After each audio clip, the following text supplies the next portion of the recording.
राज्यातल्या हवामान खात्यानं 10 जून पर्यंत शेतकऱ्यांना पेरणी करता घाई करू नका असा सल्ला दिलाय।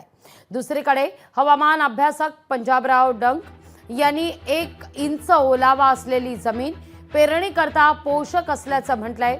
1 जून नंतरचा पाऊस हा मान्सूनचा पाऊस असतो। मे महिन्यात पाऊस पडल्यामुळे राज्यात अनेक ठिकाणी ओलावा निर्माण झालाय। चांगली बियाणं आणि खतं देऊन शेतीची मशागत करण्याचा सल्ला या ठिकाणी हवामान अभ्यासक पंजाबराव डक यांनी राज्यातल्या शेतकऱ्यांना दिलाय।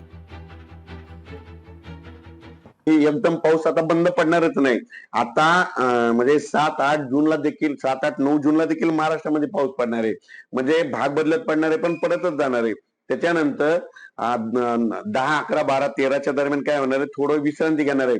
पण राज्यामध्ये 14 जून ते 18 जून पावसाळ्यामध्ये आतापर्यंत जून मध्ये इतका पाऊस पडला नाही, तितका पाऊस या 14 ते 18 मध्ये पडणार आहे। आणि त्याच्यामध्ये समजा शेतकऱ्याने पेरणी केली आणि उगून आलं तर शेतकऱ्यासाठी खूप जीवदान आहे। आणि ज्या वर्षी लवकर पेरणी होती त्या वर्षी म्हणजे जी पेरणी आहे योग्य उतार देखील येतो। लोकशाही मराठी ऐका, पहा, जागरूक रहा।